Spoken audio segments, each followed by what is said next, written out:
Alhamdulillahirabbil alamin wassalatu wassalamu ala sayyidina Muhammadin wa ala alihi wa sahbihi ajma'in amma ba'd. Alhamdulillah kita lanjutkan kajian dari kitab Syarah Manhajis Salikin, di mana kitab Manhajis Salikin ini karya Syekh As-Sa'di rahimahullahu taala, kemudian syarahnya adalah karya Syekh Al-Qusayyir hafizahullahu taala. Kita sampai pada benda-benda yang najis di dalam syariat. Terakhir di sini disebutkan yaitu benda-benda najis, baulul adami wa aziratu, kencing manusia dan feses manusia, kemudian waddam, darah, dan dikecualikan darah yang sedikit, ya, dan yang dimaksud darah di sini ya seperti misalkan darah manusia, kemudian darah binatang, dan kalau misalkan darah tersebut adalah darah yang menempel di daging, maka itu juga ya pengecualian, dikecualikan. Kemudian juga termasuk benda najis adalah kencing dan ya feses dari atau kotoran dari hewan yang haram untuk dimakan. Ya, ini telah kita bahas. Demikian pula wasiba kulluhan najisa. Ya, semua binatang buas semuanya najis. Di sini para ulama menyebutkan kaidahnya, yaitu binatang yang suci itu adalah binatang yang halal dimakan, dan binatang yang seukuran kucing atau yang lebih kecil daripada itu. Ya, binatang yang halal dimakan itu jelas suci. Kemudian binatang yang seukuran kucing atau yang lebih kecil dari itu, walaupun tidak halal dimakan. Seperti misalkan kucing itu sendiri, ya haram dimakan, akan tapi dia suci. Demikian pula yang ukurannya di bawah kucing, seperti tikus, ya haram dimakan, akan tapi suci. Cicak haram dimakan, akan tetapi suci. Maka ini ya kaidah untuk binatang yang suci ketika hidup. Selain itu maka najis. Ya, selain itu maka najis. Baik, kemudian kita masuk pada benda najis yang kelima yang disebutkan oleh penulis yaitu Syekh Sa'di rahimahullah. Beliau berkata wa kadzalikal maitat. Demikian pula maitat, bangkai. Bangkai itu najis, ya. Ay kullul maitat najisatun illal arba'al madhkurah. Semua bangkai itu najis kecuali 4 bangkai yang akan disebutkan. Nah, jadi semua bangkai itu najis, tetapi akan ada pengecualian, 4 pengecualian yang akan disebutkan oleh penulis di sini. Illa maitatul adami, ya, bangkai manusia, yakni ya jasad manusia yang telah meninggal. Fala yanjusul adami au ay juz'in minhu bil maut li hadits Abi Hurairah al-ati. Ya, maka manusia itu tidak najis walaupun telah meninggal dunia, dan setiap bagian dari jasadnya tersebut, jasad dari mayit tersebut, ya, bagian dari mayit tersebut itu juga tidak najis. Ya, ini berbeda dengan misalkan kalau hewan, ya, kalau hewan kemudian ada potongan tubuhnya yang terpotong, bagian tubuhnya yang terpotong, seperti misalkan kambing, ya, kemudian bagian tubuhnya misalkan telinganya terpotong, ketika masih hidup terpotong, maka potongan telinga tersebut najis. Kaidahnya adalah ya ma'ubina min hayyin fahuwa kamaitati. Bagian tubuh yang terpotong dari badan sebuah binatang, maka bagian tubuh tersebut hukumnya adalah sama seperti bangkai dari binatang tersebut. Kalau bangkai binatang tersebut suci, bangkainya suci, maka bagian tubuhnya yang terpotong ketika masih hidup tersebut suci. Kalau bangkainya najis, maka bagian tubuhnya yang terpotong ketika dia masih hidup tersebut maka dia juga najis. Jadi contoh misalkan kambing, bangkai kambing itu najis atau suci? Najis. Yang dimaksud bangkai di sini berarti kambing yang mati tanpa disembelih, ya. Kambing suci ketika hidup, tapi ketika mati tanpa disembelih, yakni bangkai menjadi bangkai, maka najis. Nah, demikian pula ketika kambing tersebut masih hidup, bayangkan, kemudian kakinya putus, misalkan. Nah, kemudian apa hukum dari kambing itu? Kambingnya masih hidup, misalkan, ya. Nauzubillah min dzalik, ya, kasihan kambingnya. Kambingnya masih hidup, tapi kakinya terputus. Nah, ketika kambingnya tersebut masih hidup, maka dia tetap suci karena dia masih hidup. Akan tapi potongan kakinya ini, ya, potongan kakinya yang sudah terlepas dari badannya tersebut, hukumnya sama seperti bangkai kambing. Apa bangkai kambing? Hukumnya najis. Maka potongan kaki tersebut juga najis. Demikian pula, ya, telinganya misalkan. Tapi kalau misalkan kita bayangkan, misalkan ikan hidup gitu ya, kemudian ya bagian dari tubuhnya terpotong dan ikannya masih hidup, tentunya ikan itu adalah ya suci. Ketika ada bagian tubuhnya terpotong, maka apa hukum bagian dari tubuhnya yang terpotong tersebut? Hukumnya sama seperti bangkai ikan. Apa hukum bangkai ikan? Suci atau najis? Suci. Ya. Jadi itulah bedanya kalau ikan itu bangkainya suci. Sebagaimana yang akan disebutkan oleh penulis sebentar lagi. Tapi kita fokus di sini dulu pada ya yakni di sini kita lihat maitatul adami, yaitu jasad manusia yang telah meninggal, begitu ya, maka itu tidak najis. Atau bagian apapun dari mayit tersebut, misalkan ada yang terpotong, nauzubillah min dzalik, ya, ada yang terpotong, maka bagian yang terpotong tersebut tetap suci. Ini kalau kita bicara manusia. Kenapa? Bangkai manusia, ya, afwan, jasad manusia yang telah meninggal itu ya suci, ya. Berdasarkan hadis Abu Hurairah yang akan disebutkan oleh penulis nantinya insyaallah, atau disebutkan oleh pensyarah, ya, Syekh Al-Qusayir. Wa ma la nafsa lahu sa'ilatun. Wa ma la nafsa lahu sa'ilatun, yaitu yang tidak memiliki darah yang mengalir, ya, aima laisa lahu damun kadzubab, ya, hewan yang itu tidak ada darah yang mengalir di sana. Umala nafsalahu sailatan, yaitu yang hewan yang tidak ada aliran darahnya seperti kadzubab, lalat, wal baud, nyamuk, wal khunfusa, kumbang, wanahwiha idza waqa'at fil ma, ya, dan yang semacamnya ketika ya binatang-binatang tersebut itu terjatuh ke air. Maksudnya ya terjatuh ke air kemudian mati, begitu ya, jadi bangkai. Nah, bangkai lalat, bangkai nyamuk, bangkai kumbang yang terjatuh ke air kemudian mati, maka itu tidak najis. Kenapa? Karena ini tidak memiliki darah yang mengalir. Fa innahu la yatanajjas, maka air tersebut tidak ikutan najis. Li'anna maitataha tahira, karena bangkai tersebut dari hewan yang tidak mengalir darahnya tersebut itu suci. Li hadits Abi Hurairah marfu'an, berdasarkan hadis Abu Hurairah secara marfu', idza waqa'a adz-dzubabu fi syarabi ahadikum falyawmishu tsumma liyanzi'hu fa inna fi ihda janahayhi da'an wal akhar wal ukhra shifaan.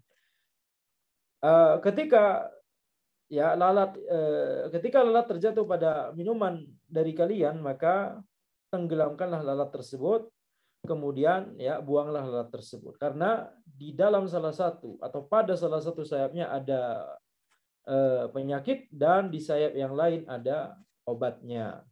Akhrajul Bukhari fa amara bi ghamsihi. Ya, hadis ini diriwayatkan oleh Bukhari, dan kita lihat pada hadis ini Nabi Muhammad SAW justru memerintahkan kita untuk menenggelamkan ya lalat tersebut. Fa amara bi ghamsihi. Nabi Muhammad SAW justru memerintahkan untuk menenggelamkannya. Wa idza ghamasa fi syarab wa idza ghamisa fi syarabil har fa innahu sayamut. Lalat ketika dia itu ya ditenggelamkan di minuman yang panas, maka tentunya dia akan mati. Dan kalau mati maka dia menjadi bangkai. Dan kalau misalkan bangkainya najis, maka nanti minumannya ikutan najis, dan itu tidak mungkin diperintahkan oleh Nabi Muhammad SAW. Karena itu termasuk idha'atul mal, itu menyanyiakan ya minuman tersebut, dan itu tidak mungkin diperintahkan oleh Nabi Muhammad SAW. Jadi kesimpulannya bangkai lalat itu suci, ya. Demikian pula ya bangkai dari hewan-hewan yang lainnya yang tidak memiliki darah yang mengalir. Baik, kemudian wassamak wal jarat li'annaha tahirah. Pengecualian yang lain adalah bangkai ikan dan bangkai belalang. Ya, karena bangkai ikan dan bangkai belalang itu suci. Fajami'u anwa'is samak wal jarat tahirah li hadithi Ibnu Umar al-ati. Maka setiap jenis dari ikan dan belalang itu suci berdasarkan hadis Ibnu Umar yang akan dibahas sebentar lagi insyaallah. Qala ta'ala hurriman alaikumul maitatu waddam ila akhirha. Allah Subhanahu wa taala berfirman, diharamkan bagi kalian bangkai dan darah. Wa qala Nabi sallallahu alaihi wasallam, al-mu'minu la yanjusu hayyan wala mayyitan. Nabi Muhammad sallallahu alaihi wasallam bersabda, mukmin itu tidak najis baik ketika masih hidup ataupun ketika sudah mati. Akhrajahu ad-Darqutni wal Hakim wal Baihaqi, diriwayatkan oleh ad-Darqutni, al-Hakim dan al-Baihaqi min hadits Ibnu Abbas, dari hadis Ibnu Abbas. Wa qala al-Baihaqi, dan al-Baihaqi berkata, wal ma'rufu mauquf, ya, yang terkenal dari hadis ini adalah hadis mauquf. Ai al-ma'ruf fi hadzal hadits annahu mauqufun ala Ibnu Abbas. Yani yang dikenal dari hadis ini adalah, yang dikenal oleh para ulama, yang diketahui yang tersebar di kalangan para ulama adalah bahwa hadis ini adalah hadis mauquf dari Ibnu Abbas. Maksudnya adalah perkataan Ibnu Abbas, bukan perkataan Nabi Muhammad sallallahu alaihi wasallam. Wa sahahul Hakim marfu'an. Akan tapi Al-Hakim mensahihkan hadis ini secara marfu'. Yani Al-Hakim menilai hadis ini sahih dan ini adalah perkataan Nabi Muhammad sallallahu alaihi wasallam. Wa akhrajal Bukhari wa Muslim nahwahu min hadithi Abi Hurairah anna Nabi sallallahu alaihi wasallam qala innal mu'min la yanjus. Al-Bukhari dan Muslim meriwayatkan yang semisalnya dari hadis Abu Hurairah bahwa Nabi Muhammad sallallahu alaihi wasallam bersabda, sesungguhnya seorang mukmin itu tidak najis. Yani yang dimaksud adalah najis, baik najis secara zahir ataupun najis secara maknawi. Najis secara zahir maksudnya najis, yakni badan mukmin tersebut tidak najis baik ketika masih hidup ataupun ketika sudah meninggal. Tidak ada kesyirikan. Tidak ada kesyirikan dan tidak ada kekufuran sehingga ya mukmin tersebut disebut tidak najis. Jadi kedua makna dari najis tersebut sama-sama ya dimaksudkan di sini. Ala kulli hal, tidak hanya mukmin. Kalau kita bicara najis secara yakni zahir, maka baik mukmin ataupun kafir badannya suci. Ya, tidak najis. Ya, baik mukmin ataupun kafir badannya tidak najis. Oleh karena itu ketika kita misalkan salaman sama orang kafir atau menyentuh orang kafir, maka tidak perlu disucikan tangan kita, tidak perlu dibasuh dengan air setelahnya. Jadi baik masih hidup ataupun sudah mati, mukmin ataupun kafir, maka itu sama-sama badannya itu suci, ya. Dan oleh karena itu sebagian praktek yang dilakukan oleh sebagian kaum muslimin ketika melihat ada kaum muslimin yang lain masuk ke masjidnya, kemudian setelah kaum muslimin yang lain tersebut keluar dari masjidnya, kemudian masjidnya dipel karena khawatir najis, maka ya kita katakan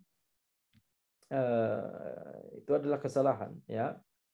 Baik meyakini bahwa badan seorang mukmin itu najis, ini adalah kesalahan bertentangan dengan hadis ini, atau terlalu was-was, ini khawatirnya orang yang lain, muslim yang lain ini tidak begitu perhatian dengan masalah suci dan najis sehingga setiap anak bersentuhan atau lantai disentuh atau dilalui maka kemudian langsung dipel, maka ini tentunya adalah kesalahan, ya. Ini adalah sebuah kesalahan.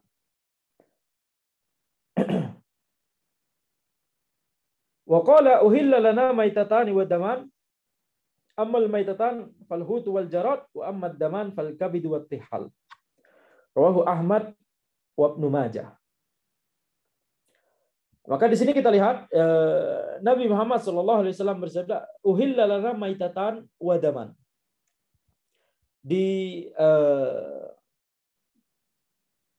Na'am. Ya, ini adalah perkataan Abdullah bin Umar. Ya, ini adalah perkataan Abdullah bin Umar radhiyallahu anhu. Dan ini tentunya adalah dari Nabi Muhammad sallallahu alaihi wasallam. Ya, ini adalah dari Nabi Muhammad sallallahu alaihi wasallam. Uhilla lana maitatan wa daman. Dihalalkan kepada kita ya 2 bangkai dan 2 darah. Jadi di sini ada pengecualian dari yang kita bahas yaitu bangkai ya. Dihalalkan tidak semua bangkai itu najis, akan tapi dihalalkan yakni suci maksudnya ya, suci, dan juga dihalalkan untuk dimakan. Ini yang dimaksud dengan uhilla lana di sini, halal untuk dimakan. Akan tapi kemudian ya kalau dia halal maka sebagaimana yang telah kita sebutkan tadi, yang shot yang halal maka dia pasti suci. Kan tapi sebelum kita lanjut ya, anak lupa tadi. Jadi kita lihat di sini hadis Nabi Muhammad sallallahu alaihi wasallam, al-mu'minu la yanjus hayyan wa maitan wala mayitan, disebutkan bahwa ini adalah hadis marfu dan hadis mauquf ya. Kalau hadis marfu berarti dia adalah sabda Nabi Muhammad sallallahu alaihi wasallam. Sedangkan kalau dia adalah hadis mauquf, maka itu adalah perkataan sahabat. Yani dalam kasus ini adalah perkataan Ibnu Abbas radhiyallahu anhu. Para ulama berbeda pendapat dalam masalah ini. Maka di sini kita lihat ya, ala kulli hal semuanya sama saja, tidak masalah walaupun ada perbedaan pendapat di sini, karena walaupun kita katakan ini adalah perkataan Ibnu Abbas radhiyallahu anhu, maka perkataan seperti ini tentunya ya Ibnu Abbas mendapatkannya dari Nabi Muhammad sallallahu alaihi wasallam ya. Al-mu'min la yanjus hayyan wala mayyitan. Mukmin itu tidak najis baik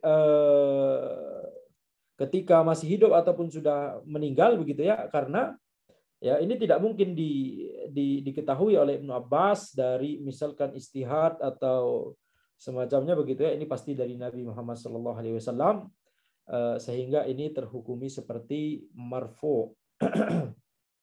Ya, terhukumi seperti sabda Nabi Muhammad sallallahu alaihi wasallam. Yakni Ibnu Abbas mendapatkannya dari ya, mengetahuinya dari Nabi Muhammad sallallahu alaihi wasallam. Kemudian kita lihat di sini ya sabda Nabi Muhammad sallallahu alaihi wasallam setelahnya, yaitu dihalalkan bagi kami 2 bangkai dan 2 darah. Adapun 2 bangkai maka ya al-hut wal jarad, ikan dan belalang. Sedangkan 2 darah maka hati dan limpa. Hati dan limpa. Rawahu Ahmad wa Ibnu Majah, diriwayatkan oleh Ahmad dan Ibnu Majah. Akhrajahu Ibnu Majah wa Ahmad min hadits Abdullah bin Umar marfu'an wa akhrajul Baihaqi mauqufan wa qala hadza isnadun sahih wa huwa fi ma'na al-musnad ay fi ma'na al-marfu' ila Nabi sallallahu alaihi wasallam li'annahu la yadkhuluhu al-istihad. Ya. Jadi di sini kita lihat ini adalah perkataan Abdullah bin Umar, yakni mauquf, akan tetapi tidak mungkin Ibnu Umar radhiyallahu anhuma mengetahui hal ini kecuali dari Nabi Muhammad sallallahu alaihi wasallam, karena perkara seperti ini tidak mungkin hasil istihad Abdullah bin Umar radhiyallahu anhuma. Walaupun na'am ya, sebagian menyebutkan bahwa ini adalah memang sabda Nabi Muhammad sallallahu alaihi wasallam. Ya, sama seperti sebelumnya ya. Jadi ala kulli hal apapun kemungkinannya maka sama-sama itu dari Nabi Muhammad sallallahu alaihi wasallam. Wa sahhal mauquf aidan Abu Hatim wa ghairuh kama fi talkhis Ibnu Hajar ya. Abu Hatim dan yang selainnya juga mensahihkan hadis ini secara mauquf sebagaimana di talkhis, disebutkan di kitab talkhis karya Ibnu Hajar. Baik. Jadi di sini kesimpulannya sama seperti tadi, ini adalah antara perkataan Abdullah bin Umar radhiyallahu anhu atau perkataan Nabi Muhammad sallallahu alaihi wasallam. Adapun perkataan, kalau kita ambil perkataan Abdullah bin Umar, kita ambil kemungkinan bahwa ini adalah perkataan Abdullah bin Umar, maka la yadkhuluhul istihad. ya istihad tidak masuk dalam masalah seperti ini, sehingga ini pasti Abdullah bin Umar mengetahuinya dari Nabi Muhammad SAW. Wa amma arwathul hayawanat al-ma'kulah wa abwaluha fahiya tahirah. Adapun kotoran dari binatang yang halal dimakan dan kencingnya, kencing dari hewan yang halal dimakan, maka suci. Kotorannya dan kencingnya itu suci. Fa arwathul hayawanat allati yu'kalu lahmuha wa abwaluha wa jami'u fadlatiha ka'arakiha wa lu'abiha wa maniha tahir. Maka kotoran dari hewan yang itu halal dimakan, ya halal dimakan dagingnya, dan demikian pula kencing dari hewan tersebut dan seluruh ya sesuatu yang keluar dari hewan tersebut seperti keringat, seperti ludah, ya liurnya, ya seperti liurnya dan maninya, ya air maninya, maka itu semuanya suci. Li hadithi Anas alladzi qala fi, berdasarkan hadis Anas di mana ya beliau berkata di dalam hadis tersebut, qadima ala Nabi sallallahu alaihi wasallam nafarun min Uqlin aw Urainah. Ya, datang kepada Nabi Muhammad sallallahu alaihi wasallam sekelompok orang dari Uql atau dari Urainah. Fa aslamu fastawul Madinah. Maka kemudian mereka masuk Islam dan ya cuaca Madinah kemudian ya memberatkan mereka sehingga mereka jatuh sakit. Fa amara lahum Rasulullah sallallahu alaihi wasallam biliqahin wa amarhum ayyashrabu min abwaliha wa albaniha al-hadits. Ya, maka orang-orang ini kemudian ketika sakit Nabi Muhammad SAW memerintahkan untuk meminum ya ya kencing dan susu dari yakni unta mereka, ya. Jadi ini menunjukkan bahwa ya hadis ini diriwayatkan oleh Al-Bukhari dan Muslim, akhrajul Bukhari wa Muslim. Hadis ini menunjukkan ya bahwa kencing dan susu ya dari unta tersebut, dari unta begitu ya, itu tidak najis. Jadi Nabi Muhammad SAW memerintahkan kemudian untuk yakni meminum susu dan kencing. Kalau susu maka ya suci. Dari sini kita dapatkan dari hadis ini kencingnya berarti suci. Kenapa demikian? Wan najis la yubahu syurbuh. Karena najis itu tidak boleh untuk diminum, walau ubiha lid darurah la amarahum bi ghasli atharihi idza aradus shalah. Dan kalau dibolehkan karena ini dalam kondisi darurat, ya, maka Nabi Muhammad SAW tentu akan memerintahkan untuk mencuci sisa-sisa dari kencing tersebut, ya, setelah mereka selesai meminumnya ketika mereka hendak mengerjakan sholat. Kalau misalkan itu najis, maka tentunya Nabi Muhammad SAW tidak akan ya memerintahkan untuk meminumnya. Kalau misalkan ada argumen, ini kondisinya darurat, mereka sakit, maka darurat obatnya adalah minum kencingnya unta, maka bagaimana jika argumentasinya demikian? Maka kita katakan kalau memang itu dibolehkan, hanya dibolehkan dalam kondisi darurat untuk meminumnya, maka sisanya pasti akan diperintahkan oleh Nabi Muhammad SAW untuk dibersihkan sebelum mereka ya hendak melaksanakan sholat. Wali hadits Abi Hurairah anna Nabi sallallahu alaihi wasallam qala sallu fi marabidil ghanam akhrajahu Tirmidzi wa Ibnu Majah wa qala Tirmidzi hasan sahih wal amr bis shalah fiha dalilun ala taharati arwathiha wa abwaliha. Dan berdasarkan hadis Abu Hurairah bahwa Nabi Muhammad sallallahu alaihi wasallam bersabda, salatlah kalian di kandang unta. Diriwayatkan oleh Tirmidzi, Ibnu Majah, dan Tirmidzi berkata ini adalah hadis hasan sahih. Perintah untuk mengerjakan sholat di dalam kandang unta tersebut atau di kandang unta tersebut itu ya adalah dalil bahwa suci kotoran dan kencing unta tersebut. Jadi kalau misalkan di kandang unta maka tentunya di situ tempatnya kotoran dan kencing unta. Dan kalau diperintah yakni dibolehkan sholat di kandang tersebut, di tempat tersebut, maka ini menunjukkan sucinya kotoran dan kencing unta. Wa maniyul adami tahir, dan mani dari manusia, air mani dari manusia itu suci. Karena Nabi sallallahu alaihi wasallam yawsilu ratabahu wa yafruku yabisahu. Nabi Muhammad sallallahu alaihi wasallam itu ya mencuci air mani yang masih basah dan mengerik air mani yang sudah kering. Famaniyul adami tahir, maka air mani dari manusia itu suci. Wa yustahabbu ayaghsila ratabahu wa yafruka yabisahu, dan disunahkan untuk mencuci yang air mani yang masih basah dan mengerik air mani yang sudah kering. Li hadits Aisyah annaha qalat, berdasarkan hadis Aisyah bahwa beliau berkata, kuntu aghsilul janabata min thawbin Nabi sallallahu alaihi wasallam wa yakhruju ila shalah wa inna buq'al ma'i fi thawbi. Akhrajal Bukhari wa Muslim. Nah, jadi Aisyah radhiyallahu anha berkata, aku mencuci mencuci janabah, bekas janabah dari pakaian Nabi Muhammad sallallahu alaihi wasallam. Kemudian ini bisa dimaknai mencuci atau menyiram ya. Kemudian fa yakhruju ila shalah, kemudian Nabi Muhammad sallallahu alaihi wasallam keluar untuk salat, sementara sisa-sisa bekas air mani di kain beliau tersebut masih tampak di pakaiannya, masih tampak di kainnya. Sisa-sisa janabah ya, sisa-sisa air mani ya, bekasnya masih tampak di kain tersebut. Maka ini menunjukkan bahwa air mani itu suci. Ya, air mani itu suci. Akhrajul Bukhari wa Muslim, diriwayatkan oleh Bukhari dan Muslim. Wa fi riwayatin li Muslim, dan berdasarkan salah satu riwayat dari yang diriwayatkan oleh Imam Muslim, laqad ra'aituni wa inni la hukku min thawbi Rasulillah sallallahu alaihi wasallam yabisan bi dhufri.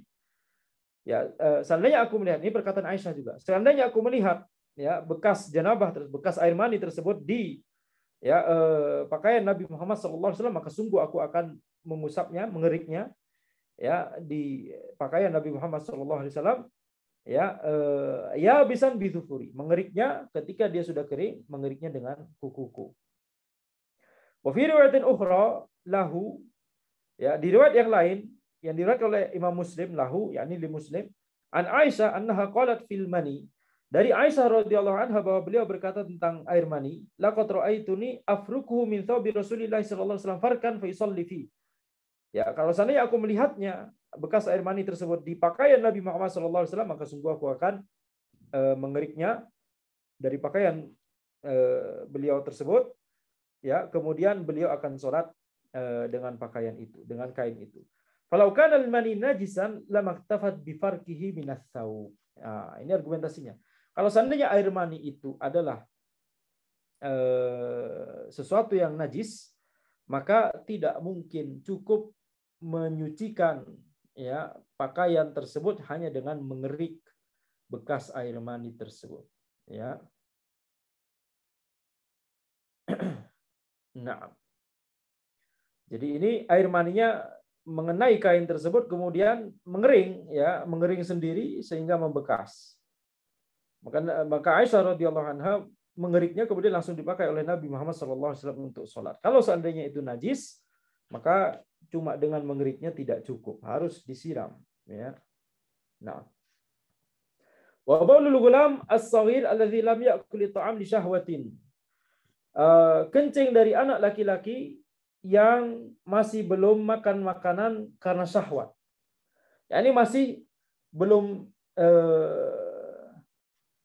memakan makanan karena dia ingin memakan makanan tersebut. Yani karena li syahwat. Syahwat di sini maksudnya syahwat untuk makan. Dan tentunya kalau anak kecil, bayi gitu maka tentunya dia masih belum makan atau minum apa-apa kecuali air susu ibunya. Maka ini yang dimaksud di sini. Ini yang akan dibahas oleh penulis di sini. Yakfi fihi nadah kama qala Nabi sallallahu alaihi wasallam yughsalu min baulil jariyah wa yurashu min baulil ghulam. Rawahu Abu Daud wa Nasa'i. Maka kencing anak laki-laki harus anak laki-laki. Kalau anak perempuan beda hukumnya, sebentar lagi dibahas.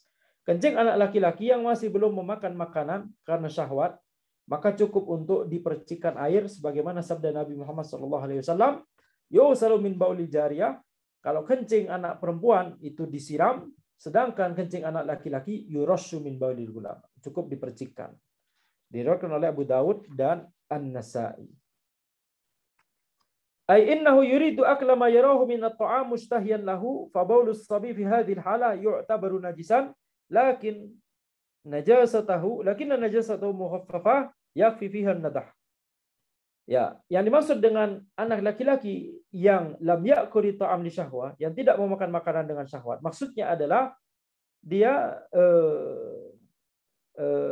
yakni tidak memakan makanan karena memang dia ingin memakan makanan tersebut, ya. Tapi kalau makanan itu atau minuman tersebut memang yakni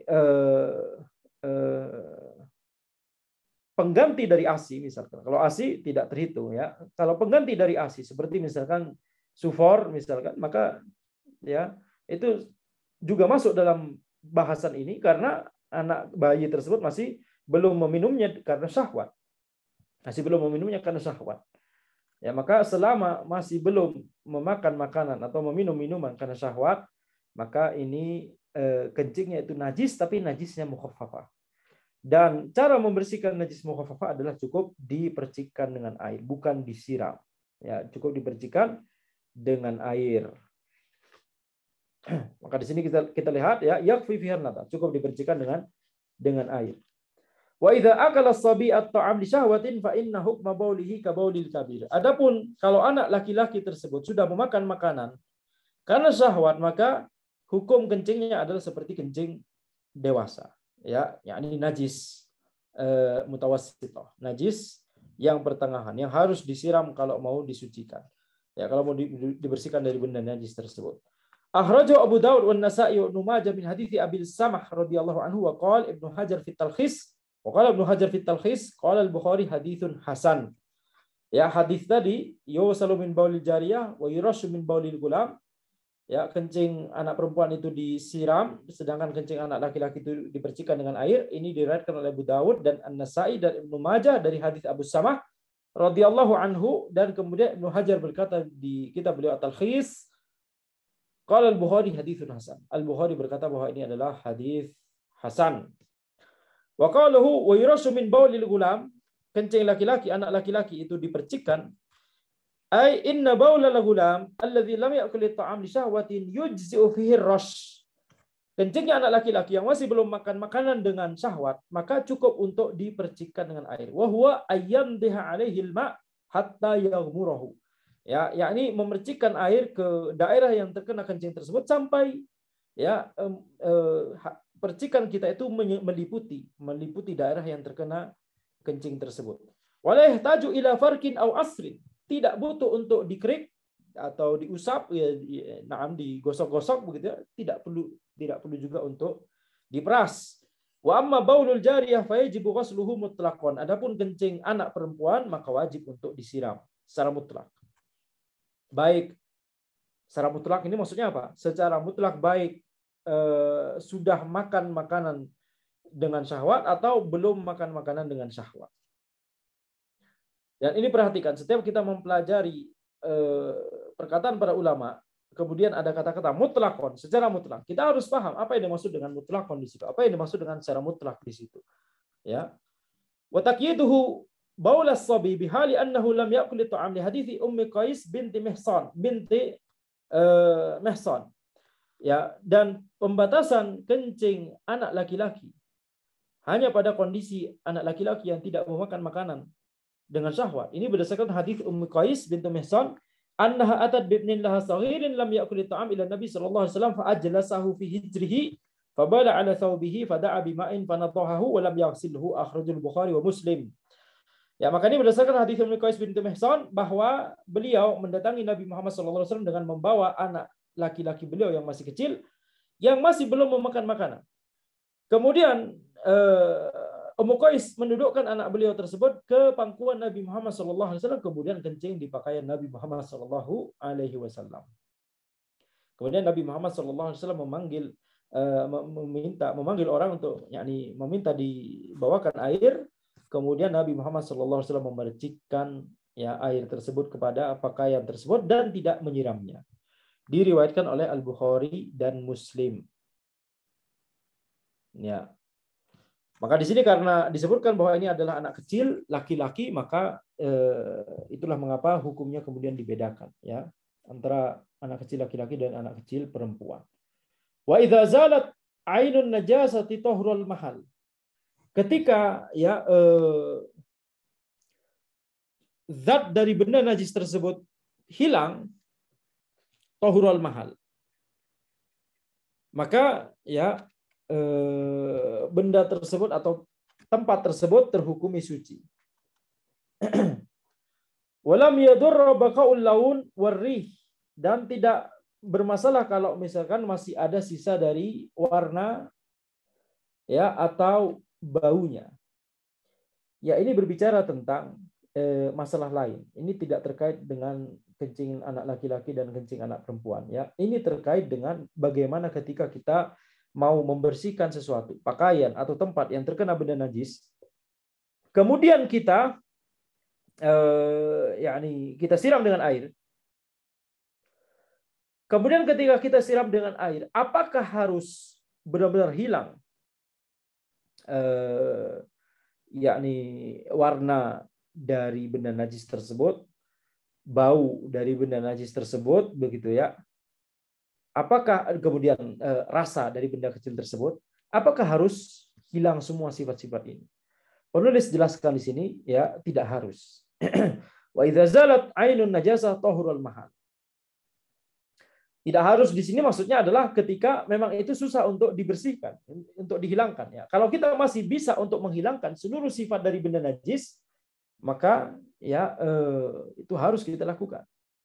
Tapi kalau misalkan tidak yakni tidak mudah untuk menghilangkan ya warna dari benda najis tersebut atau bau dari benda najis tersebut,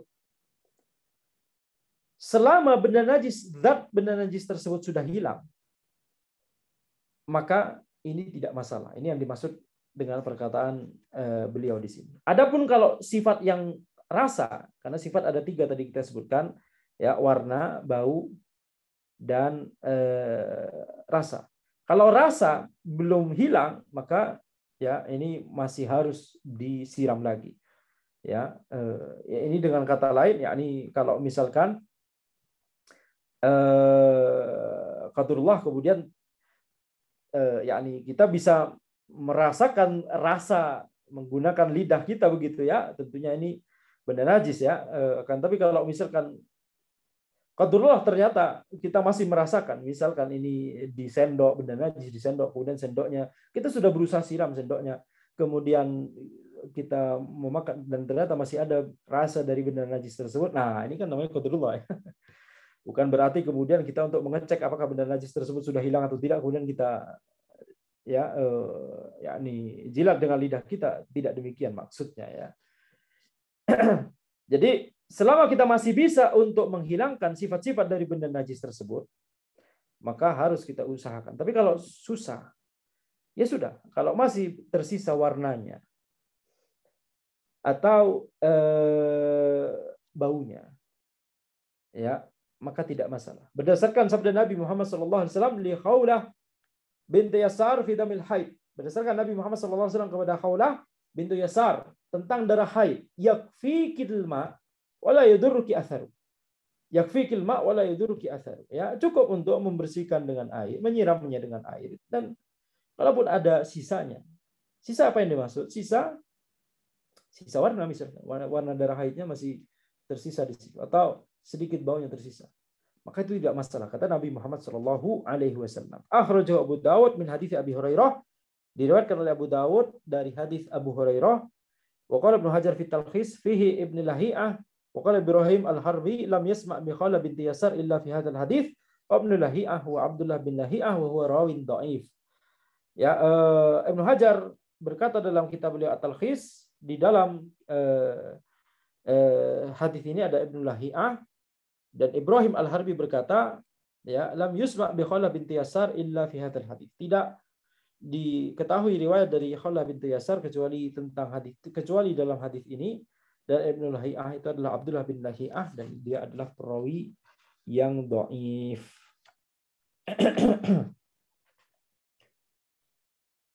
Taib. Kemudian kita lanjutkan bab sifatul wudu, bab tentang sifat wudu, tata cara wudu. Ya, karena kata sifat dalam bahasa Arab tidak bermakna, tidak sekedar bermakna sifat, kata sifat seperti di bahasa Indonesia, tapi sifat di dalam bahasa Arab itu lebih umum dari kata sifat di bahasa Indonesia, begitu ya. Sifat di sini bermakna tata cara. Sifat sholat Nabi, tata cara sholat Nabi Muhammad SAW. Sifat sholat Nabi itu tidak bermakna kemudian Masya Allah Nabi Muhammad SAW sholatnya khusyuk, sholatnya tenang, sholatnya tumakninah. Nah itu kata sifat. Tapi kata sifat dalam bahasa Arab itu lebih umum. Yakni tata cara. Mencakup tata cara, mencakup kata sifatnya, apakah khusyuk, apakah tumakninah. Nah itu juga tercakup dalam kata sifat dalam bahasa Arab. Jadi bab sifatil wudu, bab sifat wudu maksudnya adalah tata cara wudu. Wa huwa ayyanwi raf'al hadath awil wudu lis salati wa nahwiha. Tata cara wudhu yang pertama adalah kita harus meniatkan mengangkat hadas. Itu yang pertama, kita niatkan ini mau mengangkat hadas. Seperti misalnya kita sadar bahwa kita sedang dalam kondisi hadas, baik. Nah, ini kita sedang bicara wudhu ya, berarti kita fokus pada hadas asghar, hadas kecil. Kita sadar bahwa kita sedang berada dalam kondisi hadas asghar, maka ya kemudian ketika kita berniat untuk mengangkat hadas tersebut, ya itu sudah merupakan niat yang mencukupi untuk wudhu. Awil wudhu lis-shalah wa nahwiha. Atau kita meniatkan ya kita nggak kepikiran tentang hadas, akan tetapi kita kepikiran tentang ana mau berwudhu. Berwudhu untuk apa? Untuk sholat. Atau yang semisalnya, untuk pegang mushaf atau untuk tawaf. Maka kalau kita meniatkan yang terbayang di benak kita, ini ana mau wudhu, maka ini sudah mencukupi. Atau yang terbayang di benak kita, ana mau mengangkat hadas, maka ini sudah mencukupi. Ya. Wa niyatu syartun li jami'il a'mal, dan niat itu adalah syarat untuk seluruh amalan min taharatin wa ghairiha. Baik itu amalan taharah, wudu, ghusl, tayamum dan lain sebagainya, atau amalan-amalan yang lain, salat, zakat, puasa, haji, umrah dan seterusnya. Berdasarkan sabda Nabi Muhammad SAW, innamal a'malu binniyat wa innamal likulli imri'in ma nawa, muttafaqun alaih. Berdasarkan sabda Nabi Muhammad SAW, sesungguhnya amalan itu bergantung pada niatnya dan sesungguhnya setiap orang itu akan mendapatkan apa yang dia niatkan. Muttafaqun alaih. Akhrajahul Bukhari wa Muslim min hadithi Umar radhiyallahu anhu. Diriwayatkan oleh Al-Bukhari dan Muslim dari hadis Umar radhiyallahu anhu. Thumma yaqul bismillah. Kemudian ya setelah berniat kemudian berkata bismillah. Ja'al amru bitasmiyah indal wudu fi hadithi Abi Sa'id Al-Khudri marfu'an. Ya, disebutkan perintah untuk mengucapkan tasmiyah ketika hendak berwudu pada hadis Abu Sa'id Al-Khudri secara marfu', yakni sabda Nabi Muhammad sallallahu alaihi wasallam, la wudu liman lam yadhkur ismallahi alaihi. Tidak ada wudu bagi orang yang tidak menyebut nama Allah ketika hendak berwudu tersebut. Akhrajahu Ibnu Majah wa Ahmad. Diriwayatkan oleh Ibnu Majah dan Imam Ahmad rahimahumallahu taala. Wa akhrajahu Tirmidzi wa Ibnu Majah min hadits Abi Sa'id bin Zaid min hadits Sa'id bin Zaid. Diriwayatkan juga oleh At-Tirmidzi dan Ibnu Majah dari hadis Sa'id bin Zaid. Qala Ahmad, laisa yathbutu fi hadha hadithun wa qala hadithu Abi Sa'id ahsanu hadithin fi hadzal bab.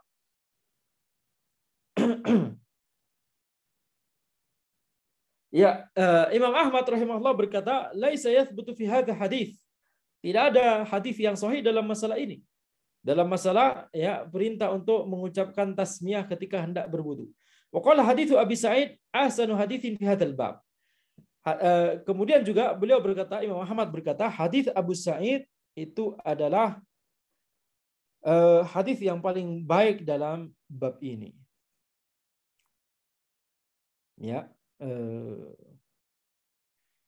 akan tapi tetap tidak sahih. Itu maksudnya. Akan tapi itulah hadis yang paling kuat dari sisi sanadnya. Yaitu hadis Abu Sa'id yang tadi kita bacakan, la wudu liman lam yuzkir ismallahi alaihi. Tidak ada wudu bagi orang yang tidak menyebut nama Allah ketika hendak berwudu tersebut. Wa madhhabu jumhuril ulama annahu law taraka tasmiyah sahha wudu'uhu li'annahu lam yasihhal haditsu fihi. Mazhab jumhur ulama adalah kalau seandainya dia meninggalkan tasmiyah, tidak mengucapkan tasmiyah ketika hendak berwudu, maka wudunya tetap sah karena tidak ada hadis yang sahih dalam masalah ini. Ini berdasarkan perbedaan pendapat di kalangan para ulama. Ya. Jumhur ulama menyebutkan mengucapkan tasmiyah ketika hendak berwudu itu sunnah. Tetapi Imam Ahmad rahimahullah beliau berpendapat mengucapkan tasmiyah ketika hendak berwudu itu wajib. Ya, ala kulli hal dalam praktiknya kita harus senantiasa membiasakan mengucapkan tasmiyah, ya, karena itu adalah amalan yang mudah, ya. Kenapa kita tidak mengucapkannya sementara itu mudah untuk diucapkan, sementara itu berpahala, begitu ya. Akan tapi kalau misalkan kita lihat, ya, apakah itu wajib atau sunnah, maka tentunya itu para ulama berbeda pendapat. Ya, anak pribadi cenderung pada pendapat jumhur dalam masalah ini. Allahu a'lam. Wa yasilu kaffai thalathan. Kemudian setelah mengucapkan tasmiyah, kemudian membasuh tangannya 3 kali. Ayasilu kaffai qabla al-wudu thalathan, yakni membasuh tangannya 3 kali sebelum berwudu. Wa dzalika litanzifihima. Ya, ini sunnah, hukumnya sunnah. Tujuannya adalah untuk menyucikan, membersihkan tangan tersebut. Ya, li'annahuma sayukumani bi ghusli jami'il a'dha. Karena dengan tangan tersebut akan membasuh, ya, anggota wudu seluruhnya, anggota wudu yang lain. Wa ghuslul kaffaini 'indal bada' bil wudu sunnah. Membasuh kedua tangan ketika hendak berwudu, yakni sebelum wudu, sebelum memulai wudu, itu adalah amalan yang sunnah berdasarkan hadis Abdullah bin Zaid al-Ati, berdasarkan hadis Abdullah bin Zaid yang akan disebutkan sebentar lagi insyaallah. Wal muradu bil ghaslati huna, wal muradu bil ghaslati huna wa fi kulli ma ya'ti min a'dha'il wudu huwa ma yu'ammu jami'al wudu wa laysa al muradu al gharfah. Faqad la tatimmul ghaslatul wahidatu illa bi gharfatain aw aktsar. Yang dimaksud dengan basuhan di sini, 1 kali basuhan, itu apa yang maknanya? Ya, baik pembahasan ini membasuh kedua tangan sebelum berwudu atau basuhan-basuhan anggota wudu yang lain. Nanti membasuh wajah, membasuh tangan sampai siku, membasuh kaki hingga mata kaki. Nah, apa yang dimaksud dengan basuhan di sini? Yang dimaksud basuhan di sini adalah ketika air meliputi seluruh anggota tubuh tersebut. Yang dimaksud dengan basuhan di sini bukan yang dimaksud dengan siraman, 1 siraman saja atau 1 cidukan saja. Sebagian orang cukup, ya, katanya berwudu itu cukup 1 basuhan. Nah, kemudian ngambil air cuma sekali, kemudian ditaruh ke wajahnya untuk membasuh wajahnya, tapi ya tidak mencakup keseluruhan wajahnya. Maka ini adalah kesalahan. Ya, yang dimaksud dengan 1 basuhan di sini adalah 1 basuhan yang intinya adalah seluruh anggota wudhu kita harus terkena air. Kalau belum terkena air seluruhnya, maka harus mengambil, ya, cidukan berikutnya. Faqad la tatimmul ghaslatul wahda illa bi gharfatain aw aktsar. 1 basuhan itu tidak bisa jadi belum sempurna, bisa jadi belum sempurna karena anggota wudhunya belum tercover semua dengan air, begitu ya. Bisa jadi belum sempurna hanya dengan 1 cidukan, bisa jadi baru sempurna dengan 2 cidukan atau lebih. Maka harus dengan yakni menciduk air kembali, ya. Tujuannya adalah supaya anggota wudhunya terkena air semua. Dan yang dimaksud di sini tidak disebutkan oleh pensyarah, akan tapi kita harus paham juga bahwa yang dimaksud dengan basuhan di sini adalah yakni airnya harus mengalir. Kesalahan kalau misalkan, ya, sebentar lagi kita akan bahas membasuh wajah dengan air. Kesalahan adalah ketika kita misalkan basahi tangan kita dengan air, misalkan, ya, dibasahi dengan air, kemudian, ya, tangan kita yang basah dengan air ini kemudian diusapkan ke wajah. Ini berarti mengusap, bukan membasuh. Membasuh itu adalah airnya dialirkan di wajah kita. Nah,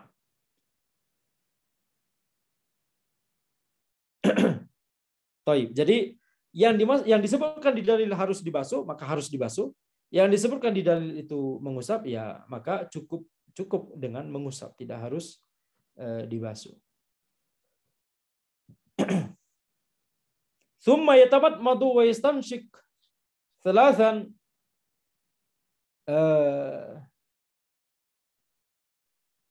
nah, thumma yatamadmadu wa yastanshiqu thalathan bi thalathi gharafa. Kemudian orang tersebut setelah mencuci tangan 3 kali, ya ini masih sunnah-sunnah wudu ya. Kemudian masuk pada ya ini ada catatan penting dalam masalah ini ya. Penulis masuk dalam pembahasan kumur-kumur dan istinsyak 3 kali dengan 3 kali cidukan air ya. Sebentar lagi akan kita jelaskan insyaallah. Tapi sebelum kita lanjut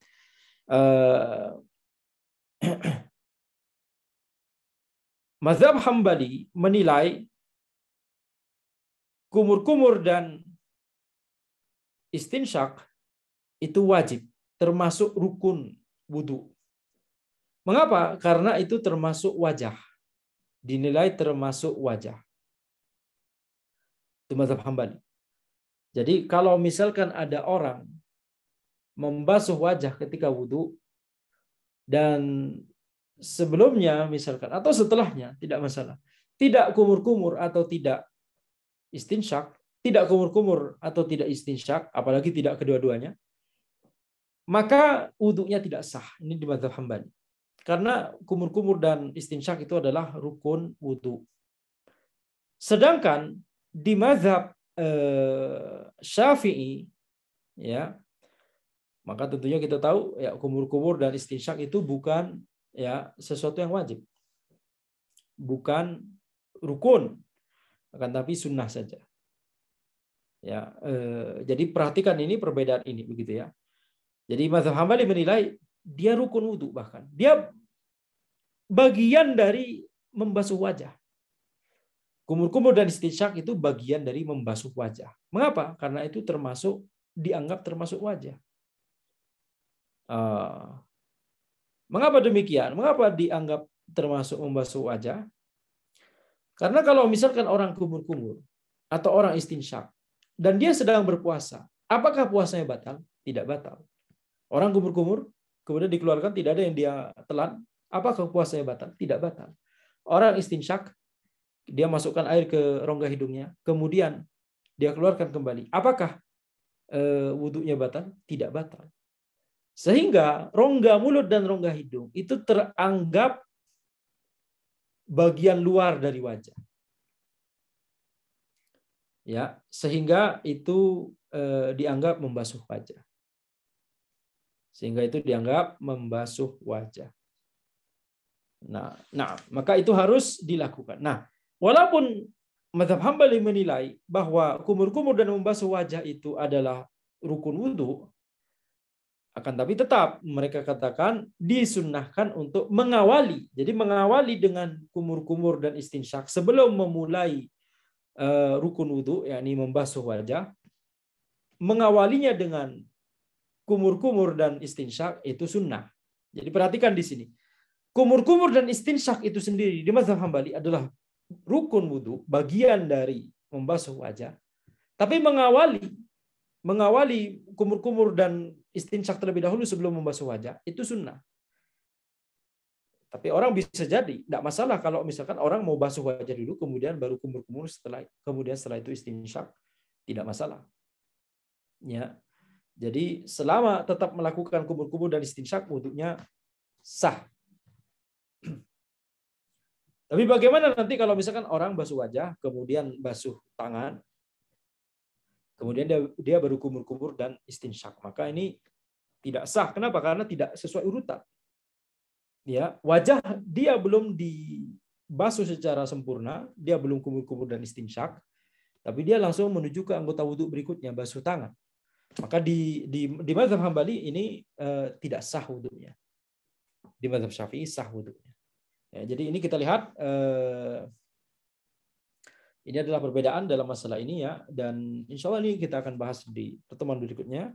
Ya, kita cukupkan sampai di sini terkait ya sifat-sifat wudhu. Dan itu berarti kita berhenti pada pembahasan tentang kumur-kumur dan istinsyak sebelum mengawali dengan membasuh wajah. Kita katakan mengawali atau memulai ya kumur-kumur dan istinsyak terlebih dahulu sebelum membasuh wajah itu adalah sunnah di mazhab Hambali. Walaupun kumur-kumur dan istinsyak itu sendiri adalah rukun wudu. Ya, nah, maka demikian yang bisa kami sampaikan.